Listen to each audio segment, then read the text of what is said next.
New this morning, Donald Trump hosted a party at Mar-A-Lago last night. And that's not the news. The news is that the party was celebrating his efforts to overturn the 2020 election. The guest list included several key players in those efforts, like Rudy Giuliani and Michael Flynn. Italy's conservative Prime Minister Giorgia Meloni was also there.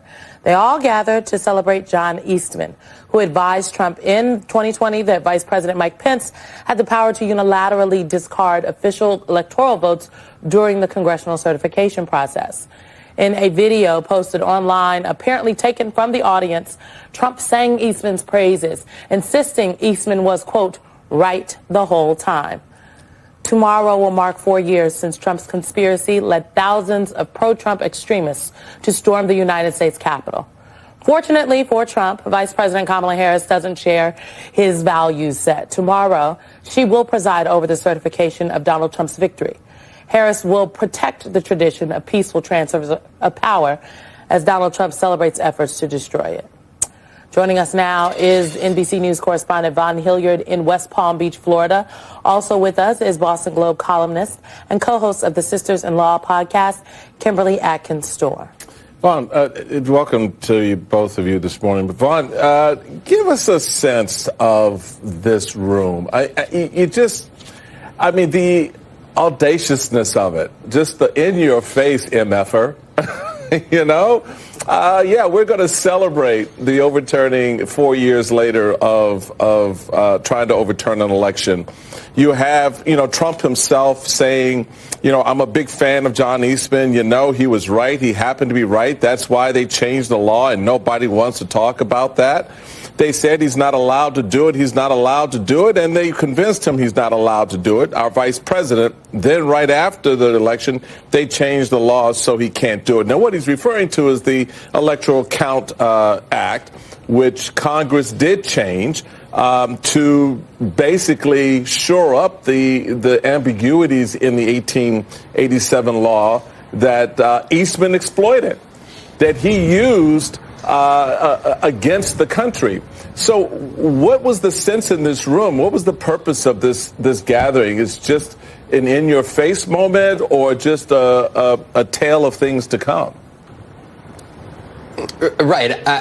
Let's be very clear. It was no coincidence that this event, in which he welcomed not only John Eastman, but Michael Flynn, Jeffrey Clark, the man who had urged the DOJ to put out false statements about the 2020 election, and who Donald Trump considered to make his acting attorney general before January 6th. They were up on stage. Rudy Giuliani was up on stage. Peter Navarro, who, of course, served 4 months in prison for contempt of Congress by not complying with the subpoena from the January 6th Select Committee. He was there up on stage, and they were all watching a film that was a documentary on the lawyer John Eastman, who you were talking about, who on January 5th, the anniversary being today, and January 6th, was urging then President Trump to pressure Vice President Pence to reject the electoral college votes coming from certain states, contending that he legally had the right to do so. And last night, while they were watching that documentary, it was happening in conjunction with Donald Trump welcoming Italian Prime Minister Giorgia Meloni, who sat right next to Donald Trump, between Trump and Marco Rubio, as they watched that film about John Eastman play out. There was a lot taking place, and to be brutally honest with you guys, we did not know that this event was taking place in real time, and was watching these videos on social media trickle out as Donald Trump, just a day before the Kamala Harris is set to certify and oversee the counting of the Electoral College votes to make him the next president. He, here in Mar-a-Lago at Palm Beach, just across the water from where we're standing, welcoming those individuals who tried to help him overturn the 2020 election, being welcomed back to his estate here in Florida.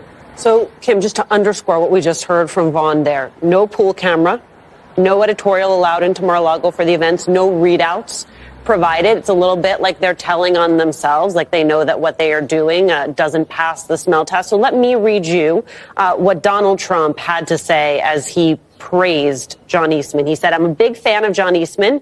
He was right. He happened to be right. That's why they changed the law, and nobody wants to talk about that. They said he's not allowed to do it. He's not allowed to do it. And they convinced him he's not allowed to do it. Our vice president, Then right after the election, they changed the law so he can't do it. So just to be clear, a little fact check on that. I think what Trump is referring to is the Electoral Count Act.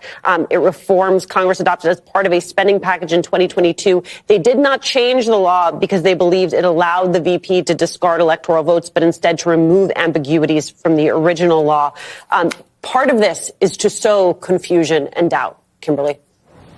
That's absolutely right. I mean, there are so many things wrong with what happened last night, but one of them, yes, is his incorrect characterization about what the Electoral Count Reform Act did. What it did was make clear that the job of the vice president, that we will see Vice President Kamala Harris carry out tomorrow, is mandatory. It is not discretionary. The vice president does not and never had the ability to upend the will of the people, but that is going to be lost on the folks like that were in the crowd last night. Let's remember, John Eastman was disbarred. As you pointed out, Peter Navarro served time in jail. Rudy Giuliani disbarred and is now trying to fight payment for after defaming election workers in a way that upended their lives. These are not patriots, and I think that it is absolutely unconscionable for a foreign leader to have been a part of that. There is only one president at a time, so she had no business there doing that, and certainly the lack of transparency is precisely why things like this should not happen. But we are seeing now Donald Trump fully believes that he and everyone around him is above the law. Let's just put a finer point on it. This is sickening. This is sickening. I am sick. Peter Navarro, Jeffrey Clark, the people that went to the Capitol to take up arms against the United States government because the the president of the United States at the time lied to them, because that's what happened. Those people are not patriots.